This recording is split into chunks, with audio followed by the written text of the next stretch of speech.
நான் habeas corpus மனுவை தாக்கல் பண்ண போற விஷயத்த தாட்சாயணி கிட்ட சொன்னது கூட பைரவி மேடமா தான் இருக்கும்.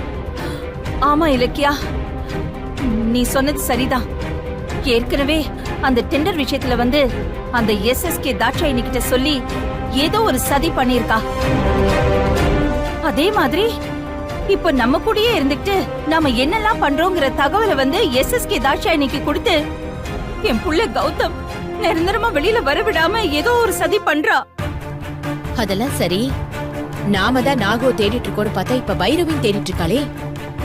ஒருவேளை நாகோ அவ கையில சிக்கிட்டா? ஐயோ, அது மட்டும் நடக்கவே கூடாது அத்தை. நாம எங்க ஒரு வார கெடுவுக்குள்ள நாகோ பிடிச்சு கோர்ட்ல ஒப்படைச்சிடுவோம்னு பயந்துதான் பைரவி மேடம் அவங்க தேடுறாங்க. அவங்களுக்கு முன்னாடி நாம முந்திக்கணும். அது எப்படி முடியும்? ஏற்கனவே தான் உங்ககிட்ட இருந்து அந்த நாகு தப்பிச்சிருக்கானே, இப்ப மறுபடியும் எப்படி அவனை மீட்க முடியும்? அந்த கவலை எனக்கும் இருக்கத்த. ஆனா நிச்சயமா நாகு நம்ம கையில சிக்குவான். அவனை பிடிக்கிறதுக்கு நமக்கு ஏதாவது ஒரு வழி கிடைக்கும்.